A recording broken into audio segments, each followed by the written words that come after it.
just like a left or right click thing. This guy is toast! The character is useless. He's so bad. I don't care. I don't care. Is Lifeweaver a throw pick? Now, this is something I kind of expected to see a lot of. What do you think of Lifeweaver? I want to fucking... You wish you were my rank. What's your peak? What's your peak? What? I'm rank 7! You're fucking dogs! Lifeweaver is universally accepted to be the worst support in Overwatch, with the lowest win and pick rate out of all the supports in GM. However, a beacon of hope for Weaver players still remain in that of Aesthetic, one-tricking the character to Champion 5 at the end of last season with a sleek light pink bar to show the dedication. So, let's see how he manages to make this hero work in a lobby with pro players Tree, Scissors and Vega. To understand the true strength of Mr. Lifeweaver, we need to compare him to his competition, namely Brig and Mercy, the two other main supports that can also support DPS on angles. Now with Brig, she just doesn't do much when she can't actually brawl and get that Inspire up. And look at the situation we're in. Numbani first point defense, a map with verticality that Brig just doesn't have. Not to mention, you're playing up against the ranged spam heroes like Iliari, Pharah and Sojourn. How is Brig gonna reach them? And you might say D.Va is an easy whipshot target for Inspire, but you're still left with 3 repair packs to pocket your professional DPS players, which is slower and less reliable than Weaver's normal healing. But what about Mercy? Well, in short, she suffers if the DPS are too mobile for her to actually pocket, and if there's flank threats to worry about constantly. Mercy wouldn't actually be a bad pick here, mainly because of the Echo. Still, Weaver isn't a bad option for a safer, more defensive playstyle.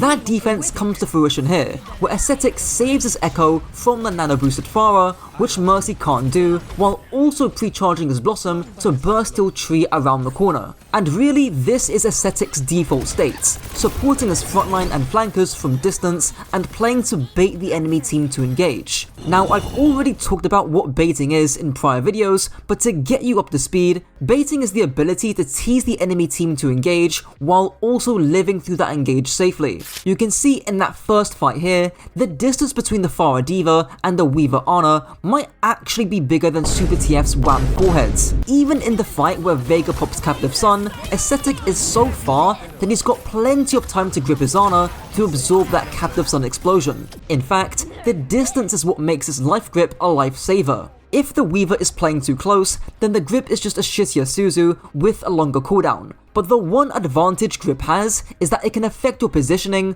unlike Suzu or Lamp. Now, when Weaver first released, people took the opportunity to massively troll, pulling people out of fights or even off the points. It's bad game design, don't get me wrong, but with that being said, if you know what you're doing, it's unironically a strong ability. Distance also gives you good LOS. Do note how Aesthetic doesn't just have distance from the overclocking Sojourn, but he almost has a spiderweb of direct LOS to everyone on his team. Considering that his entire kit relies on team LOS, distance is one of the best ways to guarantee it. So we've established that Weaver is good in these long, drawn out, baity fights as long as you can live dive pressure. But what do you do after? That's where your Petal comes in. Not only is it a great defensive ability to avoid dive pressure yourself, but it's a great rotation tool to allow less mobile characters to access high grounds. For example, on second point attack, you can see Aesthetic place a Petal near the high grounds. This allows the Ana to use the high ground safely and still support her team.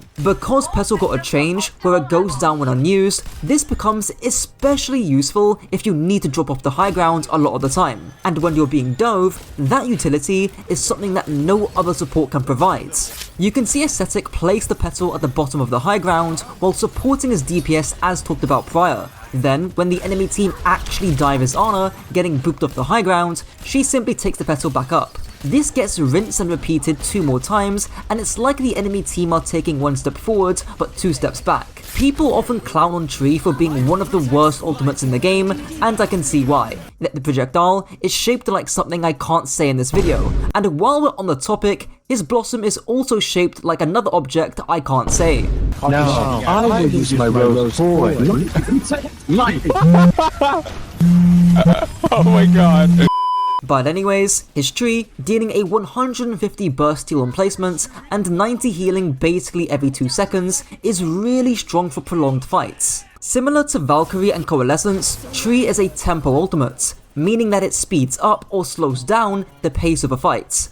If you're in a 5v4, you can pop Tree to push your advantage and vice versa if you're down one. The overhealth especially is useful in ensuring that nobody gets traded to bullshit one-shot mechanics, which we all hate. You can see multiple cases of Ascetic doing this here, treeing once the Pharah dies to ensure that no BS prevents him from winning this fight. His second tree is yet again in a 5v4, basically ensuring that the enemy diva can't find the trades. The last tree he uses here is when the Brig pops Rally and his Genji diva are on very low HP. The tree here slows down the push from Veigar, buying his team some time to swing the momentum back in their favour, getting the trade onto Veigar. Now that's all good and dandy, but that was Lifeweaver being played in an optimal comp.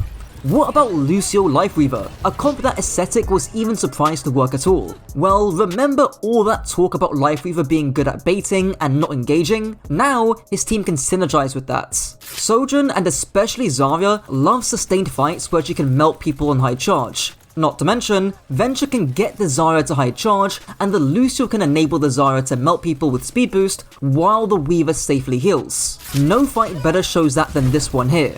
Ascetic currently has 20+% on the points, and he's down his Sojourn and Lucio, but because of how far he is to reach from the hazard, coupled with his high charge Zarya, also coupled with that prolonged sustain from the tree, and his Zarya can just melt the enemy Kiriko alongside the enemy Cass. In the last fights, despite the Venture dying early by chasing a Sojourn Kiriko, the Zarya's fairly high charge with a bubble and grav. The Weaver's Sojourn backline are basically untouchable too, and from there on, the rest is history. The Zarya grabs and kills 3, Ascetic kites the hazard engage well, also saving his Sojourn in the process, which ends up winning the map.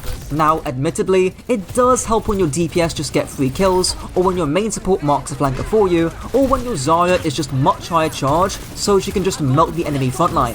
But hopefully, this shows that Weaver can basically function like an unkillable moving Illari pylon, which does sound bad, but when you're talking about deathless games in high GM to champ lobbies, I think it's a bit more than just a gimmick. An important but subtle skill that you won't see directly in top Lifeweaver play has to be awareness. There isn't more of a clear-cut case than this one here, where when his Genji pops blade and gets slept, Ascetic petals upwards, dashes forward to get LOS, and grips him out on 1 HP. This might not look impressive, but how many Weaver players would have either ignored their Genji or wouldn't have been fast enough? To keep it simple, awareness means keeping mental tabs on what's happening in the game, with just information given to you by visual and audio cues like Genji's voice line when popping blade or getting slept. When you hear your hazard shouts, that probably tells you that your hazard is going to be aggressive, so you might need some help down the line. Your gun also plays a small part on this too. Despite having a pretty good DPS on paper,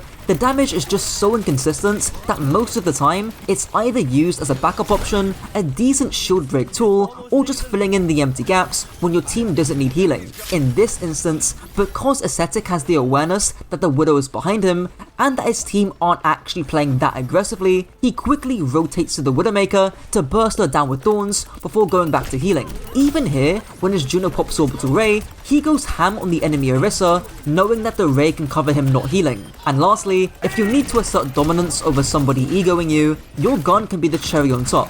I think that's a good place to end the video. As always, be sure to binge watch this playlist on screen if you did enjoy, and check out my coaching too. Until next time.